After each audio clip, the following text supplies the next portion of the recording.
배우들은 작품마다 정말 다양한 이미지를 보여줍니다. 등골이 서늘할 정도로 섬뜩한 연기를 보여준 배우가 친밀한 감정을 자아내는 이웃 사람으로 등장하기도 하죠. 하지만 특정 작품에서 너무나 강렬한 이미지를 보여준 배우는 다른 작품 속에서도 비슷하게 보여지곤 합니다. 대중에게 이미지가 각인되는 것은 배우들에게는 아주 큰 행운입니다. 그만큼 대중들이 자신을 오랫동안 기억해 주는 것으로도 생각할 수 있으니까 말이죠. 하지만 그런 이미지를 탈피하는 것 또한 배우들이 해결해야 할 가장 큰 숙제이기도 합니다. 하나의 이미지로 여러 작품을 소화하기에는 무리가 크기 때문이죠. 이 숙제를 풀기 위해 꽤나 긴 시간 동안 고군분투하는 배우가 있습니다. 바로 영화 해리포터에서 주인공 해리포터 역을 맡아 열연을 펼친 배우 다니엘 래드클리프입니다. 다니엘 래드클리프가 해리포터 이후 출연한 영화 목록을 보면 독립영화가 많은 부분을 차지하고 있습니다. 독립영화는 별도의 투자를 받지 않고 만드는 영화를 말하는데, 그 때문에 보통의 독립영화는 거대 자본의 투자를 받고 만드는 상업영화보다 상업성이 많이 떨어집니다. 그래서 자본이 부족한 대부분의 독립영화는 대중들에게 그리 알려지지 않은 배우들이 주로 출연합니다. 하지만 초대박을 친 해리포터 시리즈의 주인공으로 출연하여 스타덤에 오른 다니엘은 어째서 독립영화 위주로 출연을 하는 것일까요? 할리우드 영화에 출연하여 더 큰 인지도와 커리어를 쌓는다면 더욱 많은 출연료를 받으며 여러가지 작품에 참여할 수 있는 기회를 얻을 수 있는데도 말이죠. 이런 의문은 저뿐만 아니라 많은 사람들이 가지고 있었고, 이에 다니엘이 답했습니다. 나는 돈 걱정을 하지 않아서 너무나도 좋다. 돈 걱정이 없으니 내가 정말 하고 싶은 작품을 자유롭게 정할 수 있다. 나의 남은 인생은 돈을 벌기 위해 이상한 영화에 나오는 것보다는 배우로서 흥미있는 작품에 출연할 것이고, 흥행에 연연하지 않고 내 연기를 기다리는 사람들을 위해 늘 좋은 작품으로 찾아뵐 것이다 라고 말했습니다. 그리고 이렇게 말하며 나는 촬영 세트장에 없는 내 모습은 상상조차 할 수 없고 나는 내 직업을 사랑하는 몇 안 되는 행운아다 라고 말하기도 했죠. 그렇다면 이렇게 말하는 다니엘 래드클리프는 어느 정도의 재산을 모았을까요? 먼저 해리포터와 마법사의 돌에 출연하면서 다니엘은 100만 달러를 받았습니다. 이후 2편 비밀의 방에서는 그 3배인 300만 달러를 받았고, 아즈카반의 죄수에서는 600만 달러, 불의 잔에서는 1100만 달러, 그리고 불사조 기사단에서는 1400만 달러를 벌었고, 혼혈 왕자와 죽음의 성물에서는 각각 2400만 달러와 5000만 달러를 벌었습니다. 여기서 로열티 등을 포함하고 세금을 제외하면 해리포터 시리즈에 출연하면서 다니엘이 얻은 총 수익은 9,560만 달러라고 합니다. 그렇다면 해리포터 시리즈 이후 11년이 지난 2022년, 다니엘 래드클리프의 재산은 얼마나 늘어났을까요? 2022년 기준 다니엘의 순 자산은 1억 1000만 달러로 재산이 늘긴 했으나 그리 많이 늘지는 않았습니다. 영화 한 편의 출연료로 몇백만 달러를 받는 스타들을 봤을 때 거의 늘지 않았다고 봐도 무방하죠. 이는 다니엘이 정말 출연료에 연연하지 않고 자신이 하고 싶은 작품에만 출연하며 즐겁게 연기 활동을 하고 있는 것으로도 생각해 볼 수 있습니다. 최근 인터뷰에서 다니엘은 죽음의 성물 사건 발생 19년 후를 배경으로 하는 이야기, 해리포터와 저주받은 아이를 영화화한다면 다시 해리포터 역으로 돌아갈 생각이 있냐는 질문을 받았는데, 이때 다니엘은 아무도 원하지 않는 답변이겠지만 나의 답변은 거절이다 라고 말했습니다. 거절을 말하면서 다니엘은 해리포터 역을 마무리하고 나서 꽤나 긴 시간이 흘렀고, 나는 지금 현재 이 시점이 굉장히 만족스럽다. 만약 내가 다시 해리포터로 되돌아간다면 내 삶에 아주 큰 변화가 생길 것이다 라고 말해 자신이 해리포터라는 이미지를 탈피하기 위해 얼마나 큰 노력을 해왔는지를 간접적으로 말해주었습니다. 하지만 이렇게 말하면서도 다니엘은 내가 절대 하지 않을 것이라고는 말하지 않겠다. 지금 당장은 관심이 없을 뿐 시간이 더 흐른 뒤에 내가 다시 해리포터가 될 수도 있다 라고 말하면서 팬들에게 약간의 기대심을 심어주기도 했습니다. 다니엘은 정말 다양한 역할을 연기했습니다. 그 중에서도 조금 색다르거나 파격적인 역할을 맡은 작품을 조금 떠들어 보겠습니다. 먼저 미국 드라마 미라클 워커스입니다. 미라클 워커스 시즌 1의 배경은 천국입니다. 다니엘은 이 드라마에서 하급 천사 역할을 맡았습니다. 하급 천사 다니엘은 지구에 있는 인간들이 신에게 올리는 기도를 담당하는 업무를 맡아 성실하게 일하는 천사입니다. 말단 천사 다니엘은 그 누구보다 성실하게 최선을 다해 지구를 관리했으나 정작 지구를 관장하는 신 부세미는 너무나도 게으르고 무능력했습니다. 하지만 이것보다 더욱 심각한 문제는 부세미가 지구에 티끌만한 관심도 없다는 것이었습니다. 그래서인지 지구에서는 정말 크고 작은 사건 사고가 끊임없이 발생했습니다. 세계대전이 일어나기도 하고 이상기후로 빙하가 녹기도 했죠. 지구에서 계속해서 문제가 발생하자 또 다른 별을 관리하는 신 부세미의 가족들은 부세미에게 끊임없이 잔소리를 퍼부었고, 가족들의 잔소리에 지친 부세미는 결국 지구를 없애버리기로 결심합니다. 하지만 그동안 정말 성실하게 일해왔던 하급 천사들은 지구가 파괴되는 것을 결코 가만히 두고만 볼 수는 없었습니다. 그래서 하급 천사들과 신 부세미가 지구의 운명을 두고 내기를 하게 됩니다. 미라클 워커스는 현재 시즌3까지 나왔고 시즌별로 각기 다른 배경을 그리고 있습니다. 이 작품에서 다니엘은 정말 보기 드물게 수염이 없는 말끔한 모습을 하고 있어서 외모만 봤을 때는 해리포터 시절의 다니엘을 떠올리게 만듭니다. 하지만 작품 자체가 코미디 장르여서 대부분의 내용이 아주 유쾌한 데다가 작품 속의 다니엘 또한 굉장히 익살스러워서 보다 보면 해리포터는 전혀 떠오르지 않는 작품이기도 합니다.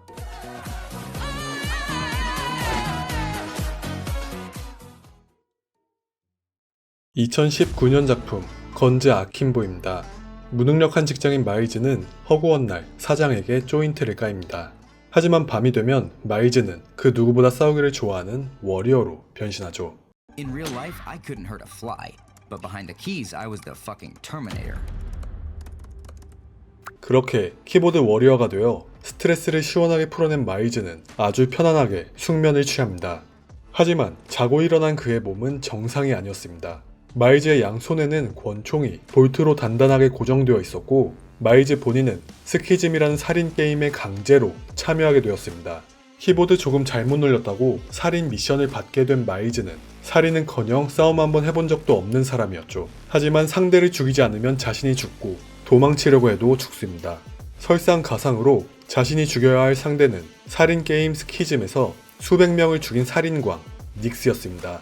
전세계 실시간으로 살인 게임을 생중계하며 큰 인기를 얻고 있는 스키즘은 죄수들을 섭외하여 현실 배틀을 벌이는 게임으로 둘 중 하나가 반드시 죽어야만 게임을 끝낼 수 있습니다.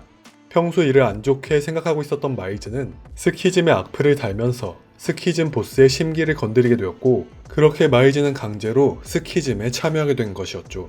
마일즈가 상대해야 하는 살인광 닉스는 한 번만 더 이기면 자신의 전과를 모두 없애주겠다는 스키즘의 말에 매 순간마다 마일즈의 목숨을 위협하며 그를 추격하고, 손이 권총에 박제되어 바지도 제대로 입지 못하는 마일즈는 살기 위해 필사적으로 도주합니다.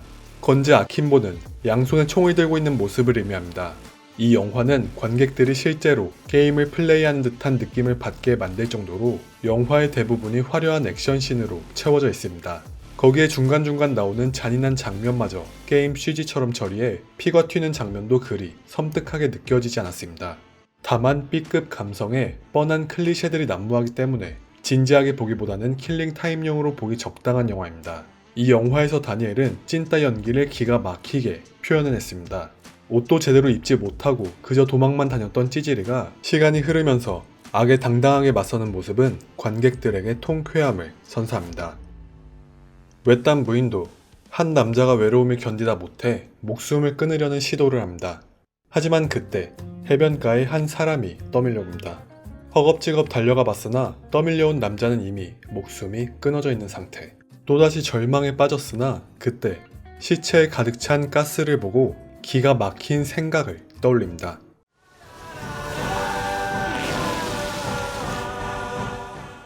그렇게 어찌어찌 무인도에서 벗어나게 된 행크.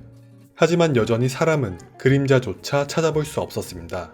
사람에 목말라 있었던 행크는 시체에 매니라는 이름을 지어준 뒤 매니와 함께 여정을 떠납니다. 시체하면 공포, 죽음과 같은 어두운 면이 먼저 떠오릅니다. 때문에 보통의 사고방식을 가진 사람이라면 시체와 함께 놀거나 대화를 하는 행동은 절대 하지 않죠. 하지만 이 영화에서는 그런 고정관념의 틀을 깨고 시체와 모든 것을 함께하는 주인공을 볼 수 있습니다. 제목처럼 매니는 행크의 생존을 위해 만능 도구가 되어주기도 하죠. 다니엘 레드클리프는 이 영화의 대본을 읽자마자 참신한 설정에 반해 바로 출연을 결심했다고 합니다. 다니엘의 부모님도 대본을 함께 읽었는데 방귀 뀌는 시체 역할을 하겠다는 아들을 말리기보다는 적극적으로 다니엘의 출연을 찬성했다고 합니다. 이 황당하고 참신한 영화의 시작은 콴과 샤이너트 두 감독의 머릿속에서 시작되었습니다. 이 둘은 처음에 무인도에 조난당한 사람이 방귀를 뀌는 시체를 타고 섬을 탈출하는 것을 떠올리며 영화를 만들어 보겠다는 다짐을 했고, 이후 여러 제작사들을 돌며 이 아이디어를 내세웠습니다. 하지만 당연하게도 아무도 이 영화에 투자하길 원치 않았고, 결국 나중에는 거절당하는 것을 즐기는 수준까지 오게 되었습니다. 하지만 어느 날 범상치 않은 한 프로듀서가 정말 기가 막힌 아이디어라며 투자하겠다고 나섰고, 그렇게 스위스 아미맨이 탄생하게 되었습니다. 자세히 들여다보면 감동적이고 철학적인 내용이 들어있기도 하지만 이 영화는 기본적으로 호불호가 극명하게 갈리는 작품입니다. 시도 때도 없이 들리는 방귀 소리가 특히 호불호를 더욱 심하게 갈리게 만들었죠. 개인적으로 이 영화를 볼 때는 아무것도 먹지 않는 것을 추천합니다. 여자친구가 살해되고 모든 마을 사람들이 자신을 범인으로 지목합니다. 범인으로 몰린 이그는 증거가 없어 간신히 구속은 면할 수 있었으나 자신을 바라보는 마을 사람들의 눈초리에는 혐오감이 가득했습니다. 그렇게 절망감 속에서 하루하루를 보내던 어느 날, 이그의 이마에 뿔이 돋아나게 되고, 그 뿔을 마주한 인간들은 그들이 숨기고 있는 본성과 여태까지 자신들이 지어왔던 추악한 죄를 숨김없이 드러냅니다. beat the shit out of each other, and the winner gets an exclusive interview with me. 이에 이그는 자신의 뿔을 이용하여 여자친구를 살해하고 자신에게 누명을 씌운 진범을 찾기로 결심합니다. 영화 혼스는 소설 혼스를 각색한 작품입니다. 하지만 영화는 베스트셀러에 등극한 원작 소설에 비해 평가가 많이 갈리는 작품입니다. 다만 주연을 맡은 다니엘 레드클리프는 뛰어난 연기로 호평을 받기도 했습니다. 다니엘은 혼스에 출연하면서 판타지 영화를 정말 오랫동안 해왔지만 혼스처럼 독특한 판타지는 두 번 다시 없을 것이다 라고 말했습니다. 다니엘이 이렇게 말한 가장 큰 이유 중 하나가 바로 이 영화의 장르입니다. 혼스는 정말 다양한 장르가 뒤섞여 있는 작품입니다. 스릴러와 판타지, 그리고 로맨스와 미스터리 등 여러 장르가 한데 섞여 있죠. 그래서 이도저도 아니라고 생각하는 관객들도 있었으나 오히려 다니엘은 여러 장르가 뒤섞여 있는 것을 보고 이 작품에 출연을 결심했다고 합니다. 마법이 아닌 마술로 유명한 영화 Now You See Me입니다. 다니엘이 출연한 다른 작품에 비해 이 영화는 너무나도 유명하기 때문에 스토리에 관한 이야기는 생략하도록 하겠습니다. 다니엘 레드클리프는 Now You See Me 두 번째 이야기에서 등장합니다. 4명의 호스맨을 위기로 빠뜨리는 악역 월터를 맡은 다니엘은 월터가 마술에 빠져있고 마술을 잘하고 싶어 하지만 재능이 없어서 그렇지 못한 캐릭터다. 그래서 월터는 해리포터 시리즈에서 자신이 맡았던 역할과는 정반대의 역할이다 라고 말했으며, 이어서 악역을 연기하면서 심술궂고 자기 마음이 가는 대로 행동하는 미치광이를 연기하는 것은 정말 너무나도 즐거웠고 나는 그런 사람처럼 보이도록 노력했다 라고 자신의 역할을 설명했습니다. 작품 속에서 다니엘은 처음 악역을 맡았음에도 맞춤 옷을 입은 것처럼 캐릭터를 훌륭하게 소화해냈고, 그의 익살스러운 표정과 행동은 다니엘 레드클리프에게 이런 모습도 있다 라는 것을 확인시켜 주었습니다. 서커스단에서 짐승 같은 취급을 받으며 허드렛 일을 하고 있는 이름 없는 광대. 그의 유일한 즐거움은 아름다운 인체를 보며 해부학을 공부하는 것입니다. 그러던 어느 날 고개사가 사고로 추락하고 허리가 휘어있는 이름 없는 광대가 자신의 해부학 지식을 활용해 고개사를 치료합니다. 그리고 이 장면은 왕실 의대 학생인 빅터 프랑켄슈타인이 보게 되었죠.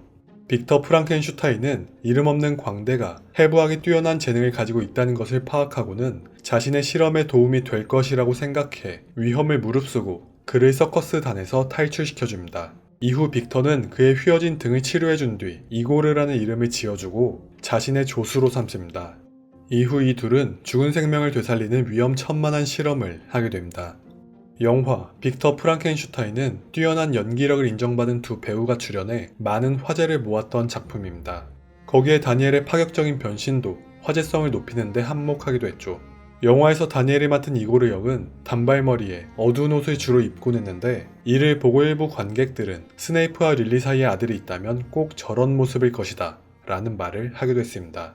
지금까지 소개해드린 영화보다 다니엘은 더 많은 역할을 연기했습니다. 다니엘은 한 인터뷰에서 이렇게 다양하고 파격적인 연기를 하는 이유가 해리포터라는 이미지를 지우기 위해서가 아니냐라는 질문을 받기도 했는데, 다니엘은 이 답으로 해리포터 역시 내가 연기한 역할이고 나는 해리포터를 연기하면서 많은 것을 배웠고 많은 것을 얻었다.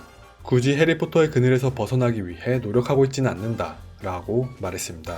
하지만 이렇게 말하면서도 다니엘은 여러 가지 작품을 통해 내가 가지고 있는 많은 모습을 보여주고 싶다 라고 말하기도 했습니다.